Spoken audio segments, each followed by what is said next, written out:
Distinguidos doctores, estimados y apreciados invitados, tengan todos muy buenas noches. A nombre del Instituto Peruano de Capacitación, IPC Perú, a nombre del Ilustre Colegio de Abogados de Tacna y a nombre de ISEM, Instituto de Capacitación Empresarial, Contable y Jurídico, queremos darles la más cordial bienvenida a esta nueva sesión de nuestro primer diplomado de Derecho Penal, Procesal Penal y Técnicas de Litigación Oral. La temática que va a versar de este día, de esta presente noche, es la colusión. Mi nombre es Gustavo Adolfo Ginchuña Cáceres y seré su moderador durante esta agradable noche. Antes de iniciar con la presente sesión, les agradecemos mantener sus micrófonos apagados, evitar el spam en el chat. Los invitamos a colocar las interrogantes en la caja de comentarios. La ronda de preguntas se hará en la parte final de la ponencia, posteriormente a esta. Sin embargo, si nuestro ponente lo considera sensato, puede darse en el momento en que surja la duda. Ahora bien, pasamos a presentar a nuestro ponente del día de hoy, el doctor Miguel Ángel Ávila Zabaleta, quien es abogado por la Universidad Privada César Vallejo. Tiene estudios de maestría en Derecho Penal y Procesal Penal en la Universidad Privada César Vallejo. Nuestro ponente es litigante especializado en delitos cometidos por funcionarios públicos. Es secretario técnico de procedimientos administrativos y disciplinarios contra servidores y funcionarios públicos en el Gobierno Regional de San Martín. Bienvenido a esta su casa, doctor Miguel. Adelante, por favor. Buenas noches, Gustavo. Muy buenas noches con todos los presentes. Efectivamente, solamente hacer la precisión, fui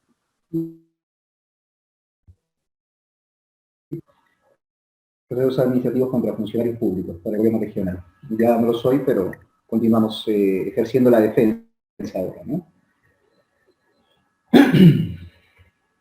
Muy bien. El tema que vamos a tratar hoy día es la colusión. La colusión como delito. Por colusión se entiende un acuerdo subrepticio, soterrado, a espaldas de siempre, ¿no? De alguien, de algo. Pero la intención de esconderse para convenir, de modo que se beneficien estas partes que se ocultan, siempre tiene una finalidad de obtener una ventaja. Esta ventaja, para que obtenga relevancia jurídica, penal, debe ser indebida. Es conocido por todos nosotros en nuestro contexto social político, y me refiero, por supuesto, a los gobiernos locales, regionales y nacionales, que no es poco común que alcaldes y altos funcionarios públicos que dirigen las contrataciones con el Estado se vean involucrados en este tipo de investigaciones y ocasionalmente procesados, sin ánimo, por supuesto, de perjudicar el honor de ningún partido político. Hoy, muy latentemente, hace poquísimo en las elecciones ha sido por todos conocido que el señor Vladimir Cerrón, por ejemplo, ha sido procesado por actos de corrupción, específicamente por el delito de colusión. También parece que alguien tiene activado su micrófono, me parece que debe ser Lourdes o Giovanni, o tal vez por su tipo supletorio, que es el aprovechamiento indebido del cargo, ¿no? El interés indebido. En todo caso, quisiera compartir con ustedes unas diapositivas que he preparado para hoy.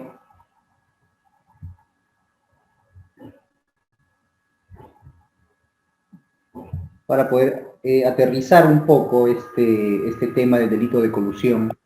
Como les había referido, se centra en los contratos que el Estado hace con los particulares para poder brindar los servicios de cada entidad en sus distintas naturalezas y variantes pertenecen al Estado, pero que también necesitan para poder brindar estos servicios. Por ejemplo, un hospital necesita abastecerse de oxígeno, por ejemplo, se ha visto o ha adquirido mucha mayor relevancia en este contexto de emergencia.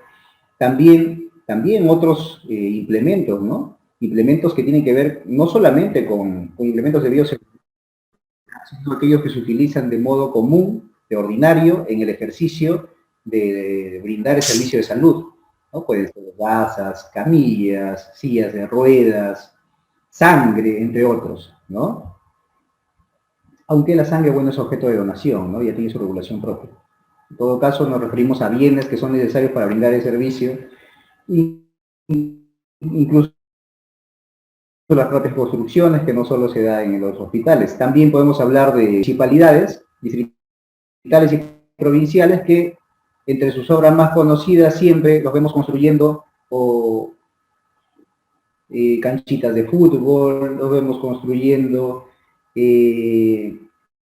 también colegios, los vemos construyendo pistas, vemos mejorando el ornato de algunos parques, ¿no? Entonces, todas esas obras, todos esos servicios que son como naturales a cada entidad distinta que pertenece al Estado, necesariamente requieren ser brindadas, provistas por los particulares. Y es allí donde el Estado se ve en la obligación, en la necesidad de contratar a particulares para que pueda concretar esos servicios que brinda. El delito de colusión está tipificado en el artículo 384 del Código Penal. Habíamos explicado al inicio qué implicaba el término colusión, y para efectos penales vamos a describir cuál es la conducta típica prohibida por nuestra legislación penal.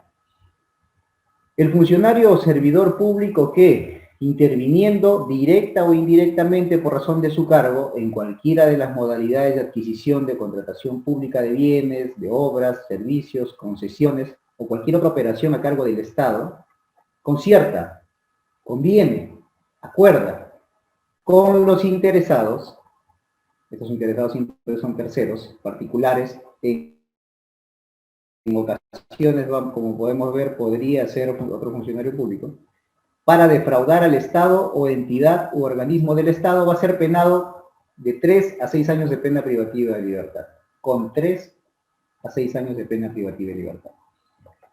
Este primer párrafo del artículo 304 del Código Penal tipifica o prohíbe, porque así debe entenderse una norma penal como una prohibición, en realidad, el texto legal tiene una prohibición implícita, prohíbe que el funcionario o servidor público que por razón de su cargo tenga una intervención directa o indirecta en las contrataciones con el Estado, intervenga. ¿Intervenga de qué modo? Intervenga concertándose con los particulares, con las empresas, ya sean personas naturales o jurídicas. Concertándose con las personas naturales o jurídicas para defraudar al Estado. ¿Cómo van a defraudar al Estado? Van a convenir precisamente que alguna de ellas de modo irregular, saltándose la legislación de contrataciones con el Estado, los requisitos y las reglas establecidas en ese fuero administrativo, puedan hacerse de esa contratación. Las maneras son muchas, ¿no? Hemos podido corroborar en la práctica que lo más usual es, por ejemplo, establecer requisitos en las bases de licitaciones que solamente pueden ser cumplidos por cumplidas por determinadas empresas. Por ejemplo, que el ingeniero supervisor tenga 15 años de experiencia y que tenga una especialización que solamente se da en el extranjero y que muy rara vez alguien lo tiene, como requisito, por ejemplo, ¿no? Para que pueda acceder a algún tipo de problemas, por ejemplo, algún tipo de postor.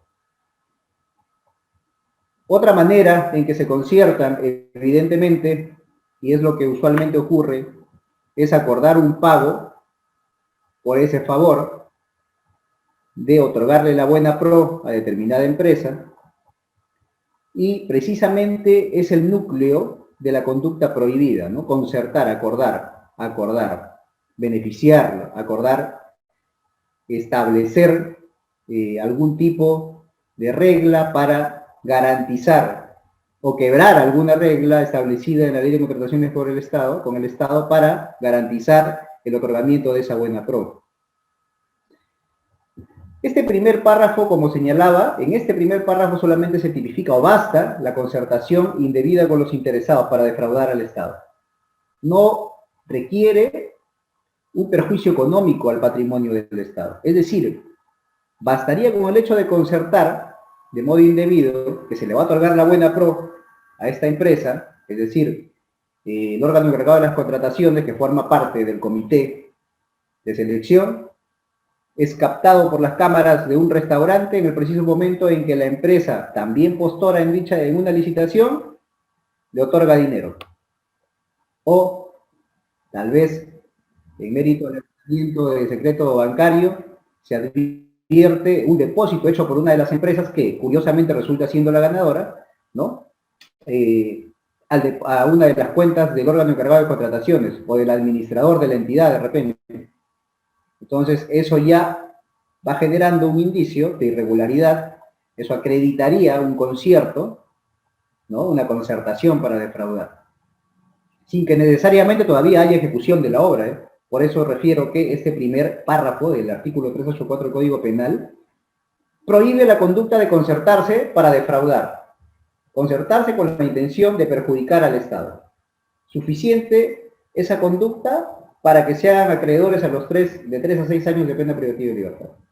Ahora, el segundo párrafo del artículo 384, bueno, he de precisar también que el primer párrafo, antiguamente la jurisprudencia y la doctrina lo denominaba delito de colusión de peligro, decían, ¿no? Señalaban que el primer párrafo tipificaba la conducta prohibida, una conducta de peligro, y la segunda de resultado, porque la segunda sí se exige una defraudación patrimonial.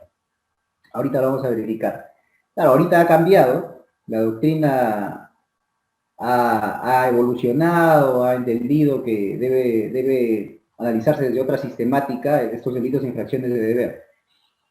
El segundo párrafo del artículo 384 establece que el funcionario o servidor público que, interviniendo directa o indirectamente por razón de su cargo en las contrataciones y adquisiciones de bienes, de servicios, concesiones o cualquier otra operación a cargo del Estado, mediante concertación con los interesados, hasta aquí es igual, es la misma tónica del artículo, perdón, del párrafo primero, y aquí viene la diferencia. Defraudare patrimonialmente al Estado u organismo del Estado, ¿no? O alguna entidad o organismo del Estado, según ley. ¿Cuál va a ser la pena? Esa es otra diferencia. Si se logra perjudicar al Estado, mediando concertación con los interesados y configurándose una defraudación patrimonial, la pena ya no va a ser de 3 a 6 años como en el primer párrafo, sino más bien de 6 a 15 años. Hay una gran discusión en realidad en la doctrina respecto a cuál es el bien jurídico protegido, ¿no? en este tipo penal. Algunos refieren que es el patrimonio, se ha referido a lo largo de la expedición de jurisprudencia de la Corte Suprema, que otros establecen que es el deber funcional, la imparcialidad. Otros han incluido dentro del bien jurídico protegido a los principios administrativos que regulan la ley de contrataciones con el Estado, la imparcialidad, la igualdad, la libertad de concurrencia, entre otros.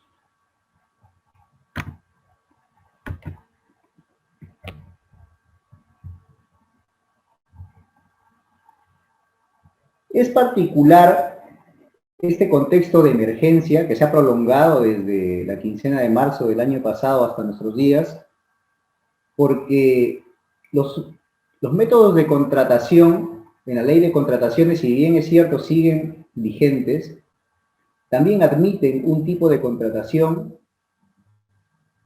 que se condice precisamente con el Estado, con la emergencia, con la necesidad urgente de satisfacer algunos servicios, algunas necesidades, ¿no? Y lo normal, lo común en la ley de contrataciones del Estado, la ley 3225, es que los tipos de procedimientos sean la licitación pública, el concurso público, la adjudicación simplificada, la selección de consultores individuales, la comparación de precios, la contratación directa, la subasta inversa electrónica.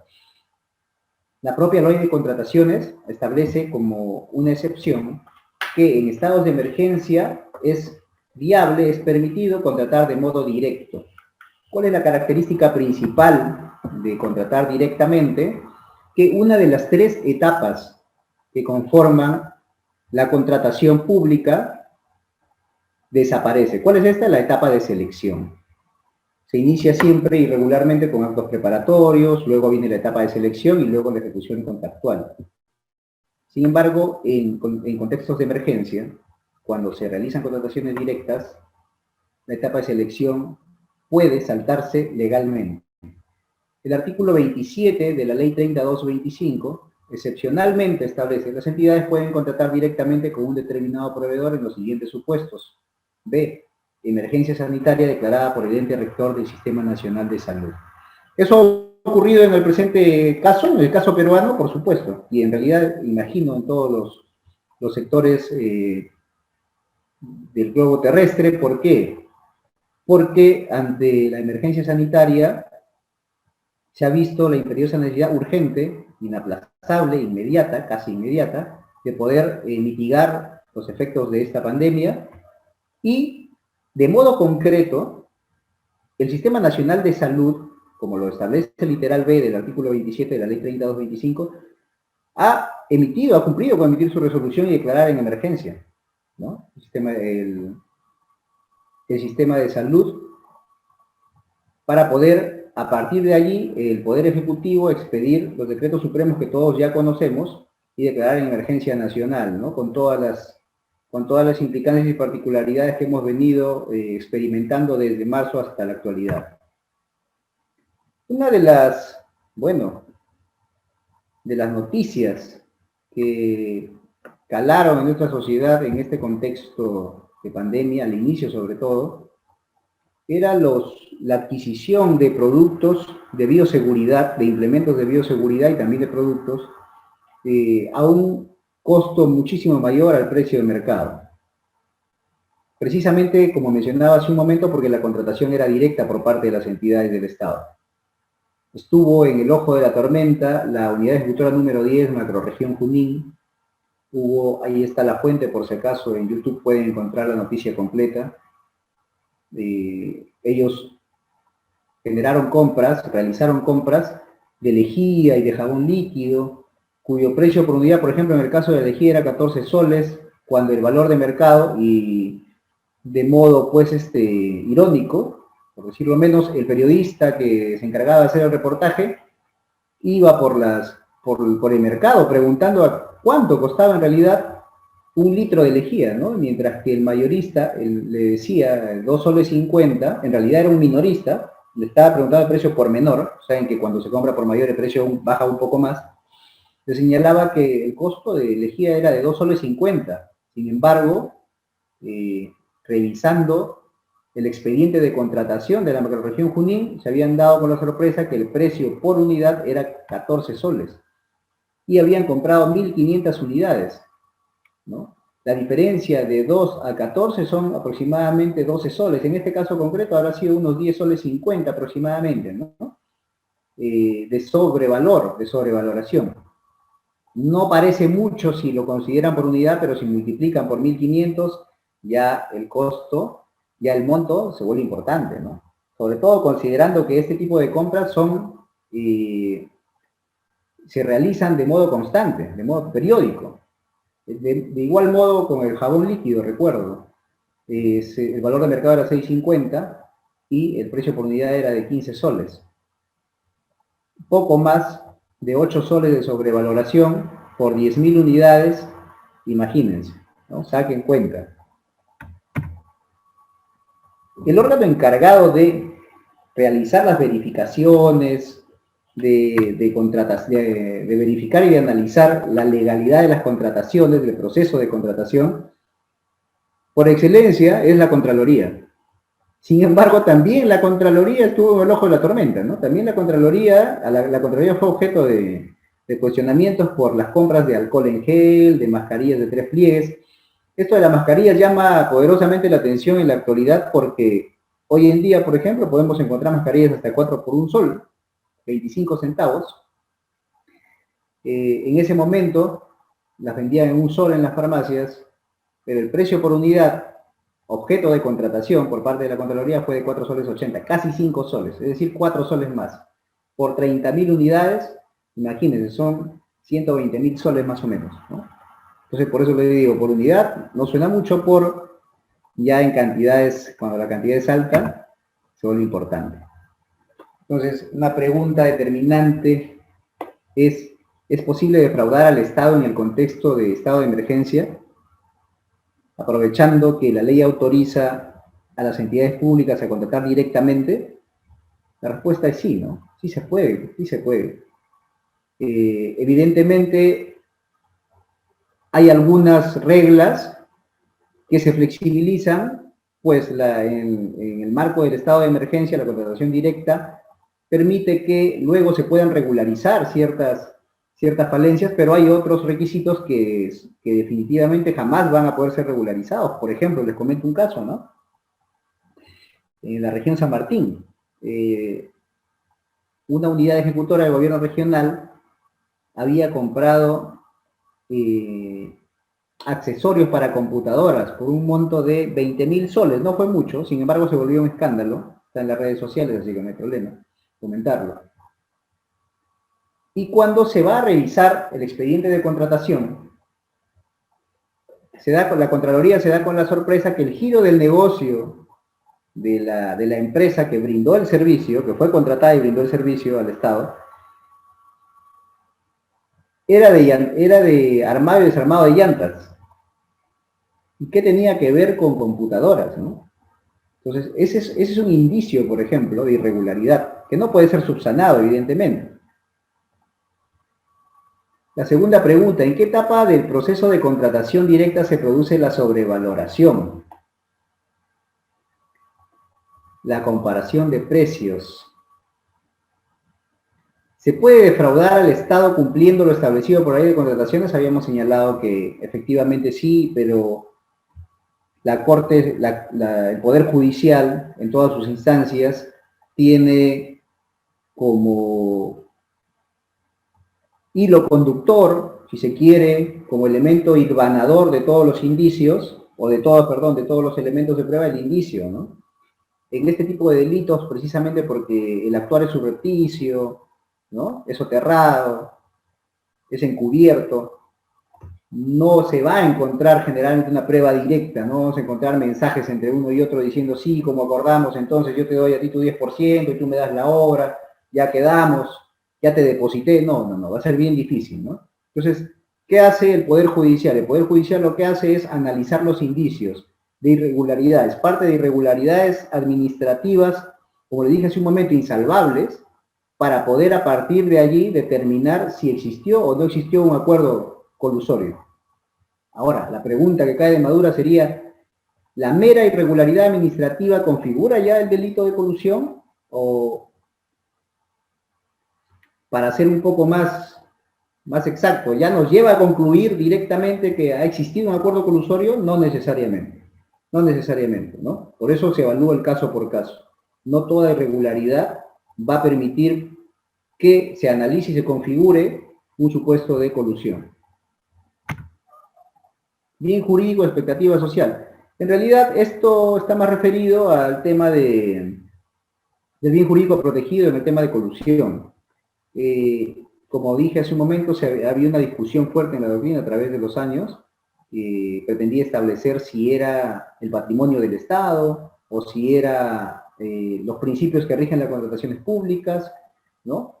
Si había una colusión de peligro y en realidad una de resultado, o si es cierto y acertado en todo caso, denominar colusión simple y agravado al tipo penal, a ambos tipos penales regulados en el artículo 384, que habían sido escritos al inicio, ¿no? Pero es importante tener en cuenta que el bien jurídico es una expectativa social. Estos delitos son delitos de infracción de deber, son delitos que en realidad contienen una prohibición a un funcionario o servidor público respecto a comportarse de modo contrario a la probidad, ¿no? En el ejercicio de su función, en el encargo especial que se le da por razón de sus funciones. Y es en mérito a ello y desde allí que debe observarse cuál es el bien jurídico protegido. La expectativa social garantizada. ¿Qué es lo que la sociedad espera de un funcionario público? Que cuide el patrimonio del Estado, que administre los fondos públicos de manera correcta, en este caso concreto del delito de colusión, que sea imparcial en la actividad contractual del Estado, Y nosotros nos decantamos, por lo menos mi persona se decanta porque en realidad el bien jurídico protegido en el delito de colusión debería ser o es la imparcialidad en la actividad contractual del Estado. ¿Por qué la imparcialidad en la actividad contractual del Estado, doctor? Porque es posible que las partes, tanto particular como el representante del Estado, aquel funcionario público que por razón de su función interviene en la contratación pública, hayan concertado, acordado, favorecerlo, por ejemplo, en el otorgamiento de una buena pro de una determinada obra, considerando que el postor al que se le va a favorecer es el que ha ofrecido o ha establecido un monto menor, por ejemplo. Entonces, ¿habría perjuicio para el Estado? En principio diríamos que no, porque está cobrando menos. Sin embargo, se está quebrando el principio de imparcialidad, porque en realidad debería evaluarse de modo objetivo a todos los postores, el principio de libertad de concurrencia, sin afectarse a ninguno y establecerse, ¿no? Por eso es que, y determinarse y otorgarse la buena prueba a quien corresponda de modo objetivo, ¿no? Por eso es que incluso dentro de las reglas de contrataciones hay márgenes, ¿no? Tampoco se acepta al postor que dicho de modo, dicho de modo sencillo, cobre menos, ¿no? No necesariamente el que cobre menos va a ser el que va a obtener la buena prueba. Y entonces, es esa la razón por la que considero que es la imparcialidad en la actividad contractual del Estado el bien jurídico protegido, es decir, la prohibición que encierra el delito, el tipo penal de colusión, la prohibición que se le hace al funcionario público es de no comportarse parcializadamente en el marco de las contrataciones con el Estado. A nadie beneficias, a nadie, sea objetivo y rígete por las reglas de contratación y punto. No vengas, no manipules las reglas, no interpretes mal al momento de evaluar y calificar, ¿no? Entonces, sé imparcial. Eso es lo que le está pidiendo, es la expectativa que la sociedad tiene de un funcionario público. Sé imparcial en las contrataciones con el Estado. ¿Cuáles son los elementos del tipo penal? Definitivamente, solamente un funcionario público o funcionario o servidor público puede ser autor de este delito de colusión. No lo habíamos mencionado hasta este momento, pero es este tipo de delito, el delito de colusión, también es conocido como delito de participación necesaria. ¿Por qué? Porque no lo puede cometer solamente el funcionario o servidor público, sino que necesita de un tercero interesado. Este tercero interesado puede ser una persona natural, una persona jurídica, o también puede ser un funcionario del Estado, para el caso de las concesiones, ya lo vamos a ver. ¿Por qué? Porque es de participación necesaria. ¿Por qué el funcionario público solo no podría cometer el delito de colusión? Porque evidentemente para concertarse se necesita más de uno, ¿no? Entonces, concertar para defraudar al Estado. Hay una concertación, hay un acuerdo, un contubernio entre ambos para poder beneficiarse de las arcas del Estado, perjudicándolo, ¿cierto? Que, por supuesto, la contratación del Estado no solamente implica el otorgamiento o todas las modalidades de contratación que regula la ley de contrataciones con el Estado, las que habíamos descrito al inicio, sino que también implica, como bien lo dice el tipo penal, en la contratación de servicios, por ejemplo, y es muy recurrente, es muy conocido aquí en el Perú, que cuando se va a contratar los servicios de un profesional hacia el Estado, generalmente ya tienen, ¿no? Hay ese mal pensar siempre, que ya tiene nombre, que ya está dirigido, y también recaería, también se configuraría este delito, el tipo penal de colusión, también para la contratación de servicios, ¿no? Por eso es que se hace alusión al CAS en la figura. Cuando les referí que el Poder Judicial utiliza los indicios para hilvanar las irregularidades, que constituyen las irregularidades para poder elaborar en su análisis una configuración de ese tipo penal del delito de colusión, ¿cuáles son los indicadores, ¿no?, para el Poder Judicial que le van a permitir determinar si hay colusión, si existe el delito, si se configura el delito o no. Por ejemplo, la sobrevaloración. Hablábamos, por eso tenía sentido poner el ejemplo que se puso al inicio de Contraloría y de PNP, de la macrorregión, de la policía, porque en algunos casos se va a evidenciar que existe una sobrevaloración exagerada.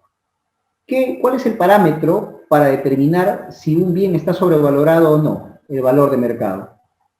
Para eso es que hay que hacer cotizaciones, para eso hay que comparar precios, ¿cierto? Y entonces podemos establecer cuánto cuesta un bien en un momento determinado. Muchos podrían decir, y puede ser cierto, en el caso de la Contraloría o en el caso de la PNP que se ha expuesto aquí, que precisamente por el marco del contexto del estado de emergencia, esos bienes subieron de valor en el mercado y bien sabido es que para el Estado, cuando se vende al Estado, siempre el costo es un poco mayor porque implica transporte, traslado, qué sé yo, ¿no? Entonces, pero lo que va a determinar, como les dije, como parámetro, como parangón, como marco de comparación es siempre el valor del mercado.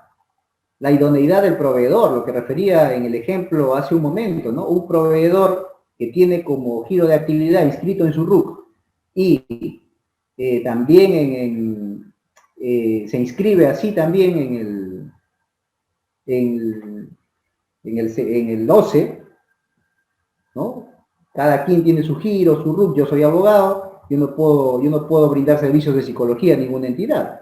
Entonces, igual, ocurrió en el caso anterior que les referí, una señora que se encarga de vender comida, por ejemplo, no podría suministrar al Estado artefactos o material de computación, por ejemplo, ¿no? Otro criterio que se emplea es necesidad de comprar fuera de la localidad. ¿Hay necesidad o no hay necesidad de ir fuera para conseguir ese bien? De repente, haciéndose un análisis de mercado, se advierte que el bien existe dentro de la comunidad. La razonabilidad de la cantidad de bienes requeridos también es otro criterio que se emplea para evaluar si se configura o no el delito, ¿no? Había dado un ejemplo también, en todo caso se los doy, el caso de un hospital, de un gobierno regional, en el que se compra indiscriminadamente, se compró lejía, jabón, material de limpieza, bolsas, por cantidades exorbitantes que, sin exagerar, para un hospital incluso de alcance regional como el que les estoy haciendo mención, tenían para abastecer se habían abastecido ya para todo el año completo y el siguiente. Entonces, ese tipo de compras llama la atención. No es razonable. Se entiende que también hay un principio de austeridad, ¿cierto?, en el gasto público. Entonces, por ahí también se van estableciendo algunos criterios.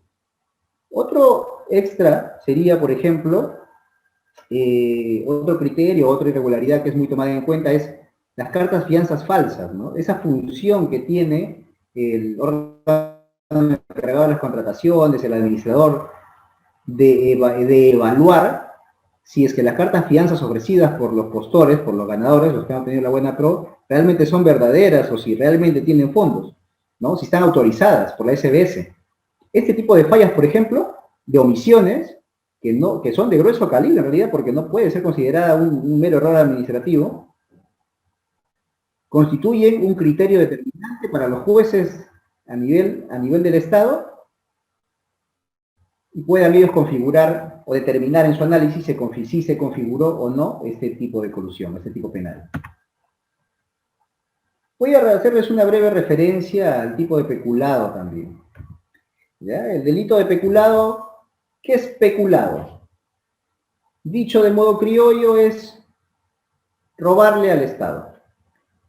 Es el acto que un funcionario público comete aprovechando su cargo para apoderarse, para apropiarse de los bienes que le pertenecen al Estado.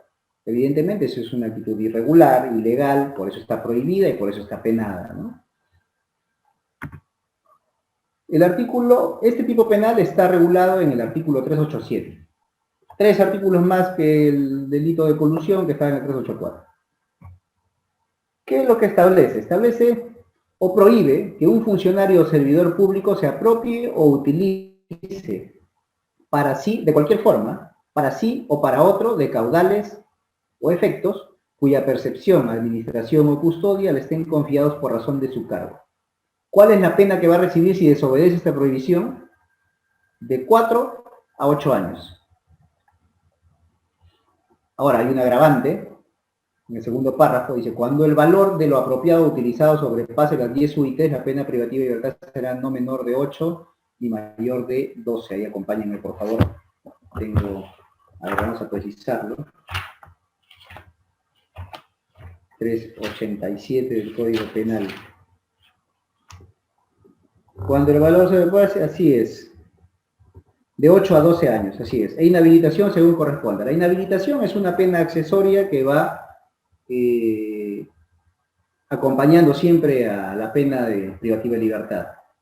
Generalmente tiene todo que ver con la acción desplegada por el funcionario en estos casos y va a generar siempre, o va a constituir siempre, una inhabilitación para ejercer cargos públicos similares, ¿no? En general. El funcionario o servidor público que se apropia o utiliza. ¿Quién va a ser autor en este tipo de delitos? Solamente el funcionario o servidor público, pero cualquier funcionario o servidor público más o menos tiene un rasgo similar en el tipo de colusión, no. Cualquier funcionario o servidor público no, sino aquel que esté vinculado a esos caudales o efectos, dinero o bienes, entiéndase así, por razón de su cargo. Es decir, si yo soy jefe del área de abastecimiento de una entidad y estoy encargado de custodiar todos los bienes que están en esa área, ese día han llegado pues 50 computadoras de última generación y yo estoy encargado de recepcionarlas y de custodiarlas, y yo me apropio de ese bien que me están encargando, cuya custodia se me encarga por razón de mi función, entonces yo puedo cometer delito de peculado. Tiene que existir esa relación funcional para que pueda configurarse el delito, de lo contrario no se puede configurar. Podrás, si eres otro funcionario y te apropias de los bienes, estarás cometiendo, puede ser cómplice del autor de repente, ¿no? Porque se puede, y lo vamos a ver más adelante, por culpa también se puede cometer peculado, ¿no? Por permitir que otro se apropie. Ahora, por apropiación, ¿qué debemos entender? Evidentemente, el acto de querer despojar de la esfera jurídica del Estado y trasladar hacia mi propia esfera jurídica o hacia la de otro, dependiendo si es para sí o para otro, esos bienes, caudales o efectos, puede ser dinero también, ¿no? Un caso recurrente, por ejemplo, que he podido ver en la defensa está constituido por el hecho de que algunos funcionarios públicos generan, por ejemplo, compras-ventas ficticias de bienes a nombre de la entidad y hacen cobrar esos cheques como si hubieran sido los proveedores a personas naturales, y luego estas personas naturales cobran el dinero y se lo entregan nuevamente al funcionario público. Eso es peculado, ¿no? Ahora, ese tercero particular que fue a cobrar también es autor, no, ese es cómplice. Es un extraño a la administración, la doctrina lo llama extraneus, ¿sí? Es un extraño, pero y también eso deben entenderlo para el delito de colusión señalado hace un momento, el cómplice primario recibe la misma pena que el autor. O sea, en la práctica, la sanción va a ser la misma. No así la cualificación exigida por el tipo penal, por supuesto. Entonces, no cualquier funcionario puede ser autor de peculado, sino un funcionario que esté vinculado funcionalmente, y eso va a estar determinado por las directivas, por el MOJ, por el ROF, funcionalmente por los caudales o efectos, ¿no? Un tesorero, por ejemplo, que está encargado de la administración del dinero, de la salida, de los pagos, ¿no? Para sí o para otro, de caudales o efectos cuya percepción, administración o custodia le estén confiados por razón de su cargo. Esto es lo que dice el tipo penal. Ahora, si el agente por culpa da ocasión a que se efectúe por otra persona esta sustracción de caudales o efectos, será reprimido con pena privativa de libertad no menor de 2 años y con prestación de servicios comunitarios de 20 a 40 jornadas. En ambos casos, sea para el peculado culposo o sea para el peculado doloso, la pena se agrava cuando los bienes que son objeto de apropiación o utilización tienen que ver o están destinados a fines asistenciales. en el caso del peculado doloso, la pena base es de 4 a 8 años. Sin embargo, cuando el objeto de apropiación lo constituyen caudales que están destinados a los fines asistenciales, la pena se agrava de 8 a 12 años.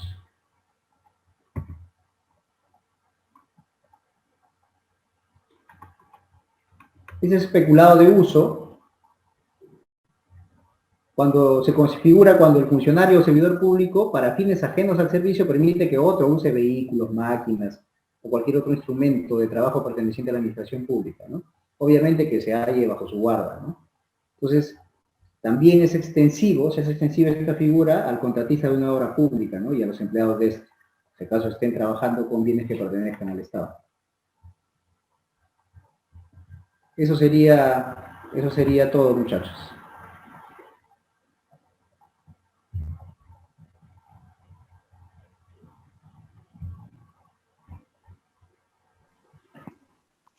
Bueno, ¿se me escucha? Sí, Gustavo, se lo escucha.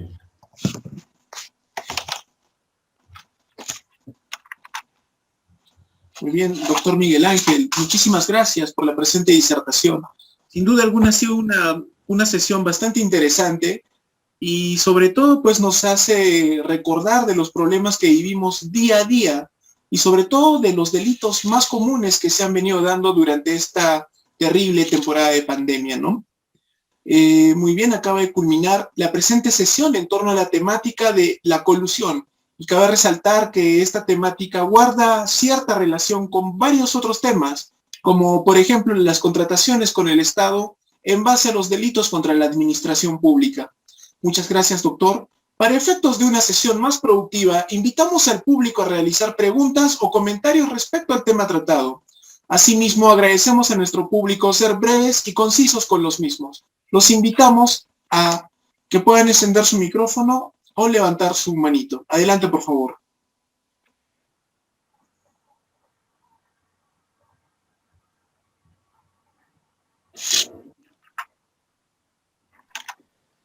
Buenas noches, doctores.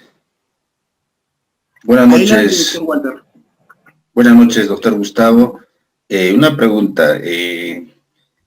Cuando, digamos, un funcionario no permite pagar la penalidad de un contrato, digamos, hay un contrato que la empresa tiene que presentar en un plazo determinado, pero no, este funcionario hace que no pague la penalidad. ¿Esto estaría tipificado como delito de colusión, doctor Gustavo? Eso quería preguntar. Muchas gracias.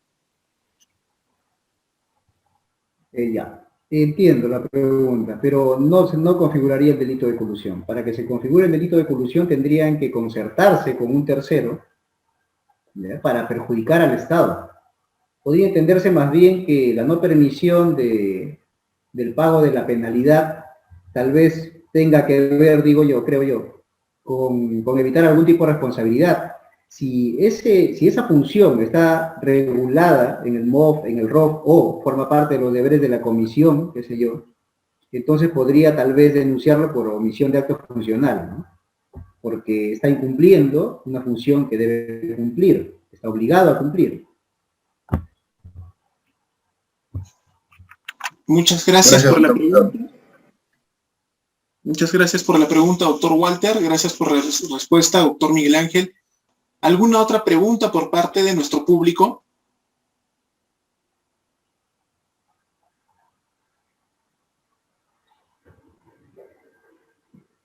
Doctor, tenemos al doctor Donato. Adelante, por favor.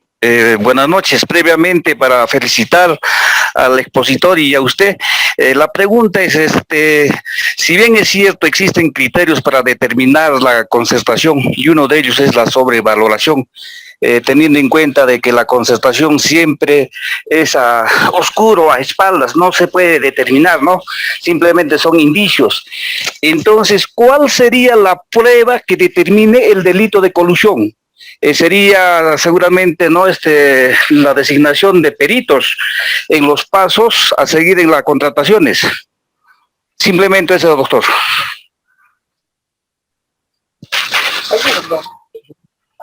Definitivamente, un especialista en las contrataciones con el Estado puede emitir un informe, ya sea a petición de Fiscalía, es un tema probatorio ya, o de la defensa, pero considero que, como había referido hace un momento, debe analizarse caso por caso.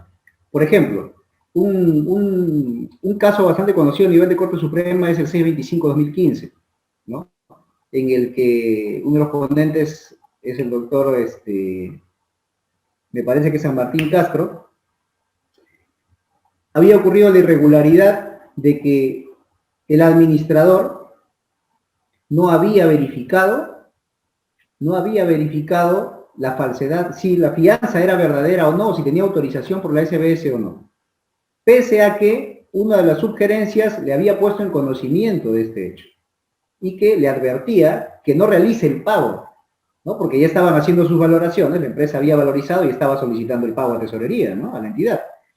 Entonces, pese a esa advertencia de la sugerencia, el administrador ordena el pago, lo cual constituía no solamente una irregularidad, ya ahí había perjuicio, en ese caso es la colusión en el segundo párrafo, ¿no? La colusión con perjuicio patrimonial, ¿no?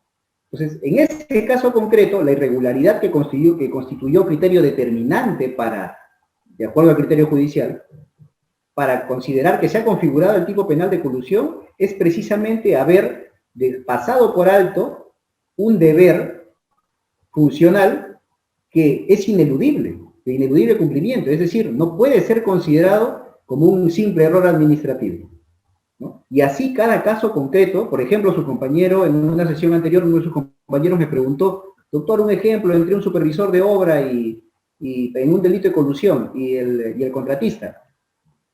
Por ejemplo, en ese caso concreto, se me ocurre que el supervisor de obra dé fe de que efectivamente se ha realizado la obra hasta tal nivel, supongamos hasta el 50%, cuando en realidad está el 35%.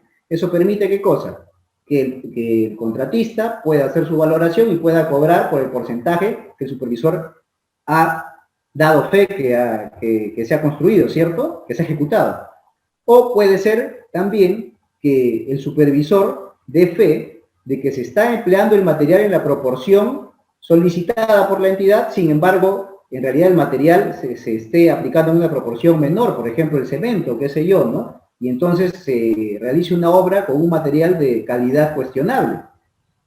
Entonces, ¿se está perjudicando al Estado con ese acuerdo entre el particular y el que representa al Estado, en ese caso el supervisor, para perjudicar al Estado? Sí, ¿no? Entonces, ¿cuál sería la prueba? En ese caso concreto, por ejemplo, ¿qué criterio sería determinante? Mando un perito para que haga un examen respecto a qué calidad tiene esa obra y ver si es que efectivamente lo que ha dado fe el supervisor se condice con lo que en la realidad existe.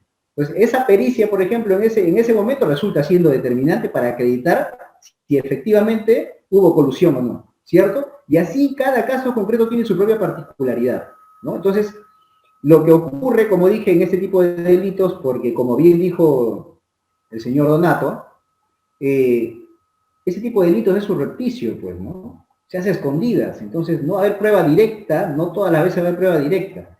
Generalmente hay encuentros clandestinos, comunicaciones, hay depósitos, hay irregularidades en la contratación, no tienen el giro del negocio que deberían tener para brindar el servicio requerido por la entidad y sin embargo han sido contratados, ¿no?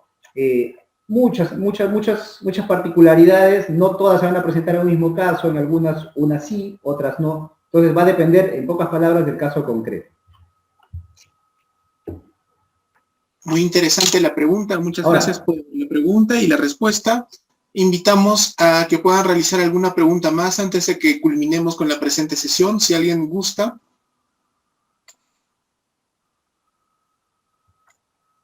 Solo quisiera precisar algo, si me permites, Gustavo. Adelante, doctor. Ok. La prueba indiciaria es un complemento, porque muchas veces es un complemento de la prueba directa, ¿no? O sea, el indicio, de acuerdo al expediente 728-2008 TC, habeas corpus, en realidad es un hecho probado, que no está relacionado directamente con el objeto de proceso, con el objeto de prueba, en este caso la no está relacionado de repente ese indicio. ¿Cuál sería el indicio? Oye, ese funcionario no realizó, no cumplió con su función, con su deber de verificar si es que esa carta fianza tenía respaldo o no, o estaba autorizada por la SBS. Perfecto. ¿Ese es objeto de proceso? Estamos verificando en el tipo de colusión si es que el funcionario cumplió su deber de verificar si es que la carta fianza tenía o no respaldo. No, pero es un hecho que está indirectamente relacionado con el hecho objeto de proceso, objeto de investigación, objeto de juicio, ¿cierto? Y que nos va a permitir, enlazado con una máxima de la experiencia, nos va a permitir concluir si hubo o no hubo colusión. De repente no existe ese solo indicio, ese hecho probado, pero tal vez existen otros más. Por ejemplo, en ese mismo proceso tal vez se encontró a este gerente o a este administrador en un restaurante, fue captado por las cámaras de televisión de un importante canal de televisión, en el preciso momento en que, bueno, fueron captados simplemente tal vez conversando, ya es un indicio más. ¿Por qué tendrían que reunirse fuera de la entidad? Porque está permitido conversar dentro de la entidad. ¿Por qué tendrían que hacerlo fuera?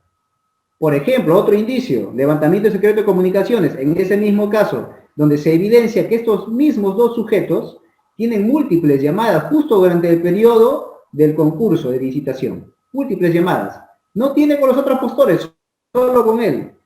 Entonces es otro indicio. Y ese error grosero que mencionábamos al inicio, de no haber verificado si esa carta fianza tenía autorización por la SBS o no, ya va adquiriendo mucho mayor peso en su condición de indicio, para a partir de allí, junto con los otros indicios, poder concluir que efectivamente el delito de colusión, que ha habido concertación entre ambos para perjudicar al Estado. Solamente esa precisión para aclarar, porque en este tipo de delitos el indicio es el rey. Va a ser la regla y la excepción va a ser encontrar más bien prueba directa. Muchas gracias, doctor. Una precisión bastante didáctica y muy interesante en realidad. Los invitamos a que puedan absolver alguna de las dudas que hayan surgido durante la presente sesión.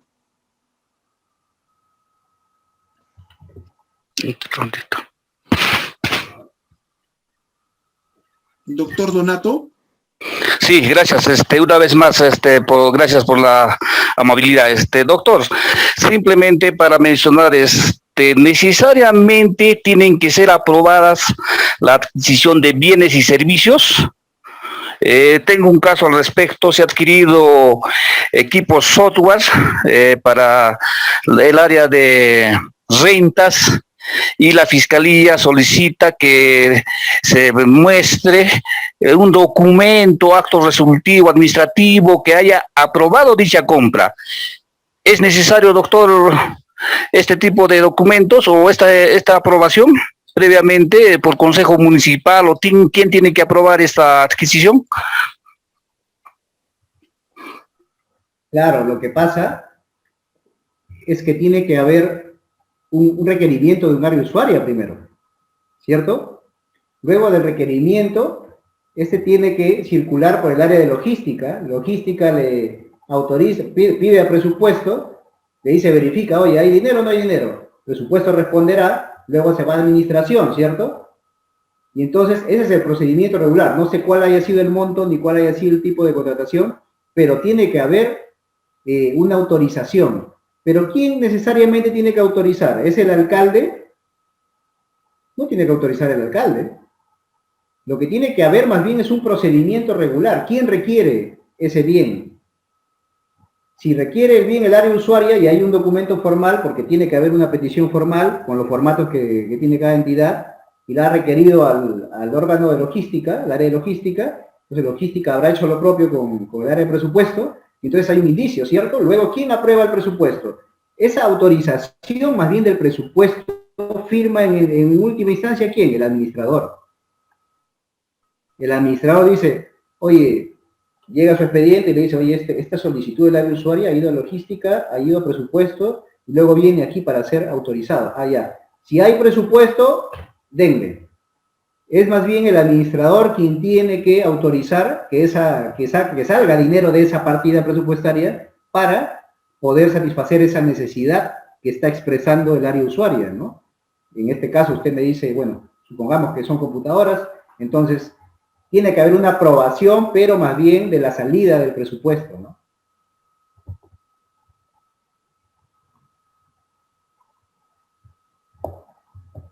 No sé si quedó Muchas claro, gracias. pero yo le recomiendo recurrir en todo caso al documento que debió haber expedido el administrador, ¿no? Muy interesante, doctor. Muchas gracias por la pregunta, doctor Donato. Muy bien, finalmente hemos concluido con la presente sesión del día de hoy de nuestro primer diplomado en Derecho Penal, Procesal Penal y Técnicas de Litigación Oral. A nombre del Instituto Peruano de Capacitación IPC Perú, a nombre del Colegio de Abogados de Tacna y a nombre de ISEM, Instituto de Capacitación Empresarial, Contable y Jurídico, damos las gracias al doctor Miguel Ángel por la presente ponencia. Asimismo, agradecemos la asistencia de todos y cada uno de ustedes. Recordarles que nuestra próxima sesión se está coordinando a través del grupo de WhatsApp. Si hubiera algún inconveniente, los invitamos a que puedan realizar sus preguntas a través del grupo. Muchísimas gracias con todos los presentes. Doctor Miguel Ángel, ¿algunas palabras antes de despedirnos? Solamente para aquellos abogados defensores, entiendo que hay abogados aquí presentes, siempre pensar en que uno de los requisitos, bueno, considerándolo bien lo que se había mencionado hace un momento, que el rey procesal aquí es el indicio en materia probatoria, los abogados tenemos la obligación como defensa de generar contraindicios, ¿no? De allí la recomendación que se le hacía al doctor Donato, ¿no? De que recurra al administrador porque es él quien tiene que aprobar esa salida del presupuesto de ese dinero y aprueba la compra. No se requiere en realidad, salvo pues que se trate de cuestiones de emergencia, de extrema necesidad, de imprevistos que están fuera de presupuesto, qué sé yo, ¿no? Pero considero que él podría generar un importante contraindicio y es la labor de la defensa precisamente llevar a raya las investigaciones dentro del límite de los derechos humanos del procesado, siempre generar contraindicios. Contraindicios, por supuesto, que tengan que ver con la defensa, que tengan que ver con destruir la fuerza probatoria de ese indicio. No estoy aconsejando yo, por supuesto, hacer algo ilegal, para nada, ¿no? Todo lo contrario. Y más bien para aquellos que son funcionarios públicos, pensar bien, poner en la balanza el tema de la legalidad al momento de participar en las contrataciones públicas, porque créanme, las penas no son bajas, no es poca la sanción, e incluso hablamos también de inhabilitación. Recordemos que ahora la inhabilitación nos mancha para siempre y no van a poder ser contratados nuevamente para ejercer una función en el Estado. Así tu sanción establezca, tu inhabilitación se establezca por la misma cantidad de años que se ha fijado en la sentencia. Por ejemplo, si fuera colusión y te han impuesto 6 años de pena privativa y libertad y también te imponen 6 años de inhabilitación, el solo hecho ya de tener un antecedente en ese tipo de delitos de corrupción de funcionarios públicos ya te inhabilita ya para una futura contratación. Entonces hay que pensarlo 2 veces, por favor. Y nada más, les sugiero que investiguen un poco más sobre el tema, revisen la jurisprudencia para poder evitar caer inmersos en este tipo de procesos.